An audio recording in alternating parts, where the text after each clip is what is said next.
ಸ್ನೇಹಿತರೆ, ನಮಸ್ಕಾರ. ಒಂದು ಕಡೆ ವಿಧಾನಸಭೆಯ ಚುನಾವಣೆ ನಡೆದು, ಉಪಚುನಾವಣೆ ನಡೆದು, ಈಗ ಫಲಿತಾಂಶವನ್ನು ಎದುರು ನೋಡ್ತಿರುವಂಥ ಸಂದರ್ಭದಲ್ಲಿ ಎಕ್ಸಿಟ್ ಪೋಲ್ ದೊಡ್ಡ ಶಾಕನ್ನೇ ಕೊಟ್ಟಿದೆ. ಯಾರಿಗೆ? ಸಿ ಪಿ ಯೋಗೀಶ್ವರ್ಗೆ. ಹೌದು, ಸಿ ಪಿ ಯೋಗೀಶ್ವರ್ ಸೋಲ್ತಾರೆ ಚನ್ನಪಟ್ಟಣದಲ್ಲಿ ಎನ್ನುವಂತಹ ಎಕ್ಸಿಟ್ ಪೋಲ್ ರಿಸಲ್ಟ್ ಬಂದಂಥ ಬೆನ್ನಲ್ಲೇ ಮತ್ತೊಂದು ಶಾಕು ಸಿ ಪಿ ಯೋಗೀಶ್ವರ್ಗೆ ಎದುರಾಗಿದೆ.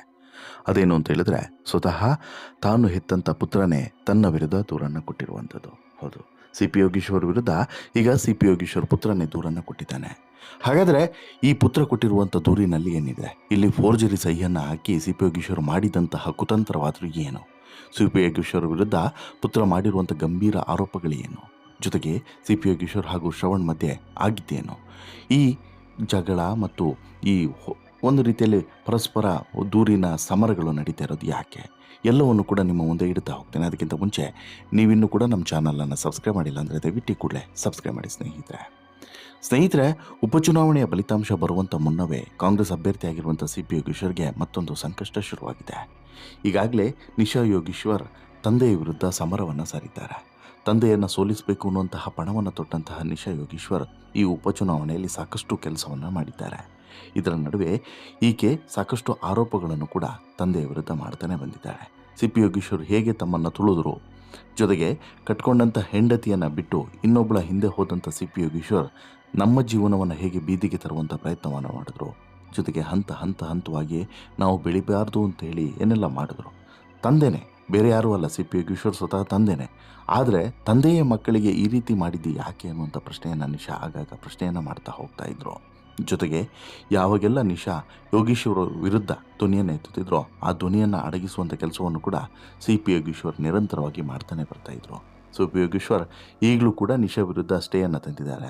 ನಿಶಾ ಏನಾದರೂ ಸುದ್ದಿಯನ್ನು ಪ್ರಸಾರ ಮಾಡಬೇಕು ಅಂತ ಹೇಳ್ಬಿಟ್ಟು ಪ್ರೆಸ್ ಮೀಟನ್ನು ಮತ್ತೊಂದು ಏನಾದರೂ ಮಾಡಿದ್ರೆ ಅದನ್ನು ಮಾಡಬಾರ್ದು ಅಂತ ಹೇಳ್ಬಿಟ್ಟು ಸ್ಟೇಯನ್ನು ಕೂಡ ತಂದಿದ್ದಾರೆ. ಅಷ್ಟರ ಮಟ್ಟಿಗೆ ಸಿ ಪಿ ಯೋಗೀಶ್ವರ್ ಮಗಳಿಗೆ ಹೆದರಿ ಕೂತಿದ್ದಾರೆ ಅಂತಲೇ ಹೇಳ್ಬೋದು. ಈಗ ಈ ಉಪಚುನಾವಣೆಯ ರಿಸಲ್ಟ್ ಬರೋದಕ್ಕಿಂತ ಮುಂಚೆ ಈಗಾಗಲೇ ಎಕ್ಸಿಟ್ ಪೋಲ್ ಬಂದಿದೆ. ಎಕ್ಸಿಟ್ ಪೋಲ್ನಲ್ಲಿ ಯೋಗೀಶ್ವರ್ ಸೋಲ್ತಾರೆ, ಹೀನಾಯವಾಗಿ ಸೋಲ್ತಾರೆ ಅನ್ನುವಂಥ ರಿಸಲ್ಟ್ ಇದೆ. ಆದರೆ ಗೆಲ್ತೀವಿ ಅನ್ನುವಂಥ ವಿಶ್ವಾಸದಲ್ಲಿ ಸಿ ಪಿ ಯೋಗೀಶ್ವರನ್ ಟೀಮ್ನವರು ಇದ್ದಾರೆ. ಬಟ್ ಇದರ ನಡುವೆ ಈಗ ಮತ್ತೊಂದು ಸಂಕಷ್ಟ ಶುರುವಾಗಿದೆ. ತನ್ನ ಸಹಿಯನ್ನು ನಕಲು ಮಾಡಿದ್ದಾರೆ ಅಂತ ಹೇಳ್ಬಿಟ್ಟು ಆರೋಪಿಸಿ ಪುತ್ರ ಶ್ರವಣ್ ತಂದೆಯ ವಿರುದ್ಧನೇ ದೂರನ್ನು ದಾಖಲಿಸಿದ್ದಾರೆ. ಹೌದು, ಇದು very shocking, very surprise. Yogeshwar ಅವರ ಪುತ್ರ ಶ್ರವಣ್ ಯೋಗೀಶ್ವರ್ ನೀಡಿದಂಥ ದೂರಿನ ಅನ್ವಯ ಕೋರ್ಟ್ನಲ್ಲಿ ಅರ್ಜಿ ವಿಚಾರಣೆ ನಡೆಯಲಿದೆ.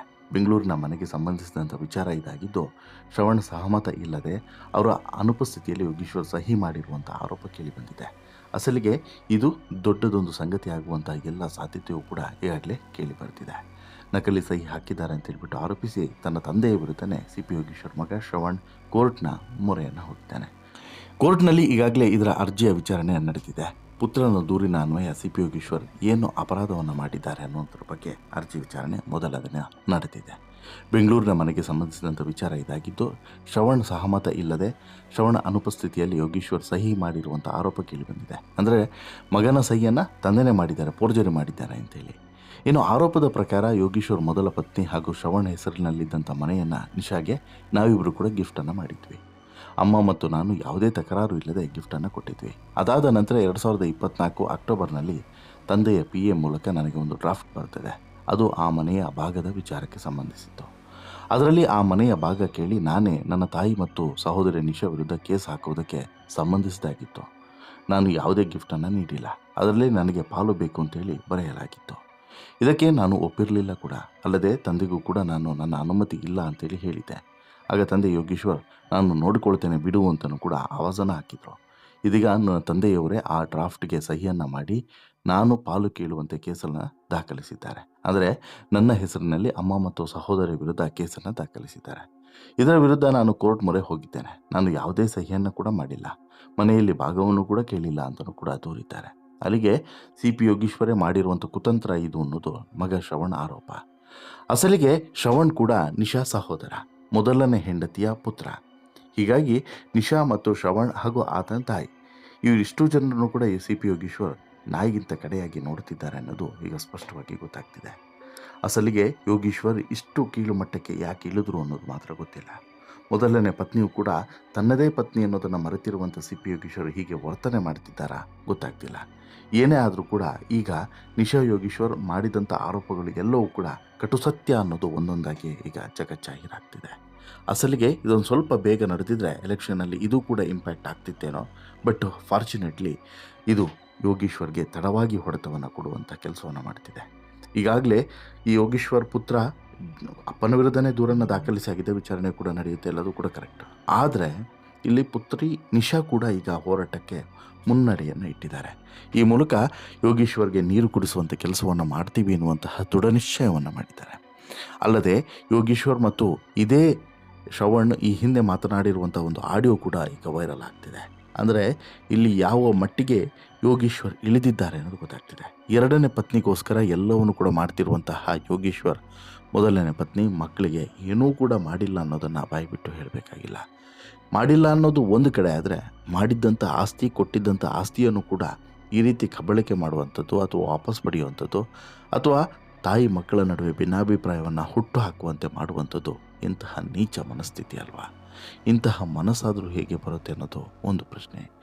ಎರಡನೇದು, ಇಲ್ಲಿ ತುಂಬ ಕೆಟ್ಟದಾಗಿ ವರ್ತನೆಯನ್ನು ಮಾಡ್ತಿರುವಂಥ ಈತನಿಗೆ, ಯಾರಿಗೆ, ಈ ಯೋಗೀಶ್ವರ್ಗೆ ಪಾಠವನ್ನು ಕಲಿಸಿಯೇ ಸಿದ್ಧ ಅಂತೇಳ್ಬಿಟ್ಟು ನಿಶಾ ಕೂಡ ಈಗಾಗಲೇ ತೊಡೆತಟ್ಟಿಯಾಗಿದೆ. ನಿಶಾ ಸಾಕಷ್ಟು ವಿಚಾರಗಳನ್ನು ಈಗಾಗಲೇ ಬಹಿರಂಗಪಡಿಸಿದ್ರು. ಇನ್ನಷ್ಟು ವಿಚಾರಗಳನ್ನು ಬಹಿರಂಗಪಡಿಸೋದಿದೆ ಅಂತಲೂ ಕೂಡ ಹೇಳಿದರು. ಬಹುಶಃ ಮುಂದಿನ ದಿನಗಳಲ್ಲಿ ಅದು ಕೂಡ ಬಂದರೂ ಅಚ್ಚರಿ ಇಲ್ಲ. ಬಟ್ ಈ ನಿಶಾ ಏನೇ ಹೇಳಿದ್ರು ಕೂಡ ಅದನ್ನು ಸುದ್ದಿಗಳು ಹೋಗೋದಿಲ್ಲ, ಪ್ರಸಾರ ಆಗೋದಿಲ್ಲ ಅನ್ನುವಂಥ ಆರೋಪನೂ ಕೂಡ ಇದೆ. ಅದಕ್ಕೆ ನಾನಾ ಕಾರಣಗಳನ್ನು ಕೊಟ್ಟರೂ ಕೂಡ ಕೆಲವೊಂದಷ್ಟು ವಿಚಾರಗಳನ್ನು ಮಾಡ್ಬೋದು, ಅದನ್ನು ಕೂಡ ಮಾಡ್ತಾ ಇಲ್ಲ. ಕಾರಣ ಯೋಗೀಶ್ವರ್ ಅನ್ನೋಂಥ ಕಾರಣಕ್ಕೆ ಗೊತ್ತಿಲ್ಲ.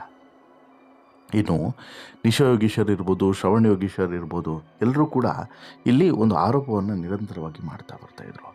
ತನ್ನ ಅಪ್ಪನಿಂದ ಹೇಗೆ ಮೋಸ ಹೋದರು, ಹೇಗೆಲ್ಲ ಹೊಡೆತವನ್ನು ಅನುಭವಿಸಿದ್ರು ಅನ್ನೋಂಥ ಆರೋಪವನ್ನು ಮಾಡ್ತಾ ಬಂದ್ರಲ್ಲ, ಅದೆಲ್ಲವೂ ಕೂಡ ಈಗ ಸತ್ಯ ಅನ್ನೋದು ಸಾಬೀತಾಗ್ತಿದೆ. ಆದರೆ ಇಲ್ಲಿ ಒಂದಂತೂ ಗಮನಿಸಬೇಕು, ಇದು ಕೇಸ್ ನಿಂತಿದ್ದೇ ಹೌದಾದರೆ, ಈ ಆರೋಪ ಸಾಬೀತಾಗಿದ್ದು ಹೌದಾದರೆ ಯೋಗೀಶ್ವರ್ಗೆ ಎರಡೆರಡು ಸಂಕಷ್ಟ ತಪ್ಪಿದಲ್ಲ. ಒಂದು, ಇದೇ ಚುನಾವಣೆಯ ಸೋಲು, ಬೈ ಎಲೆಕ್ಷನ್ನ ಸೋಲು ಒಂದು ಕಡೆ ಆದರೆ, ಮತ್ತೊಂದು ಕಡೆ ಮಗನ ಸಹಿಯನ್ನು ಫೋರ್ಜರಿ ಮಾಡಿ ಹಾಕಿ ಅದನ್ನು ಈ ಮೂಲಕ ತನ್ನ ಲಾಭವನ್ನು ಪಡೆಯುವಂಥ ಉದ್ದೇಶದಿಂದ ಕೆಲವು ಕುತಂತ್ರ ಮಾಡಿದಂಥ ಕಾರಣಕ್ಕೆ ಅದು ಕೂಡ, ಆ ಕೇಸ್ ಕೂಡ ದಾಖಲಾಗ್ತದೆ. ಅಲ್ಲಿಗೆ ಯೋಗೀಶ್ವರ್ಗೆ ನಿಜವಾದಂಥ ಸಂಕಷ್ಟ ಶುರುವಾಗುತ್ತೆ ಅನ್ನೋದು ಸತ್ಯ. ಯೋಗೀಶ್ವರ್ ಶನಿಕಾಟ ಈಗ ಆರಂಭ ಆಗಿದೆ ಅನ್ನೋದು ಕೂಡ ಗೊತ್ತಾಗ್ತಿದೆ. ಬಹುಶಃ ಯೋಗೀಶ್ವರ್ಗೆ ಈಗ ಶುರುವಾದಂತಿದೆ. ಹೀಗಾಗಿಯೇ ಯೋಗೀಶ್ವರ್ಗೆ ತಾನು ಮಾಡಿದಂಥ ಕರ್ಮದ ಫಲ ಒಂದೊಂದಾಗಿ ರಿಟರ್ನ್ ಬರ್ತಿದೆ. ಇದೆಲ್ಲದಕ್ಕೂ ಕೂಡ ಶಿಕ್ಷೆಯನ್ನು ಅನುಭವಿಸಿ ತೀರ್ತಾರ, ಕಾದು ನೋಡಬೇಕು. ನಿಮಗೆ ಅನಿಸುತ್ತೆ ಸ್ನೇಹಿತರೆ, ಯೋಗೀಶ್ವರ್ ಮಾಡಿದಂಥ ಈ ಒಂದು ಕೆಟ್ಟ ಕೆಲಸಕ್ಕೆ ನಿಮ್ಮ ಅಭಿಪ್ರಾಯ ಏನು? ಜೊತೆಗೆ ಮಗ ಹಾಕಿರುವಂಥ ಈ ದೂರಿನ ಬಗ್ಗೆನೂ ಕೂಡ ನಿಮ್ಮ ಅಭಿಪ್ರಾಯ ಏನು? ದಯವಿಟ್ಟು ಕಮೆಂಟ್ ಮಾಡಿ ತಿಳಿಸಿ. ಜೊತೆಗೆ ಈ ಸ್ಟೋರಿ ಇಷ್ಟ ಆಯಿತು ಅಂತ ಹೇಳಿದ್ರೆ ಲೈಕ್ ಮಾಡಿ, ಶೇರ್ ಮಾಡಿ, ಚಾನಲ್ಗೆ ಸಬ್ಸ್ಕ್ರೈಬ್ ಆಗೋದನ್ನು ಮರಿಬೇಡಿ.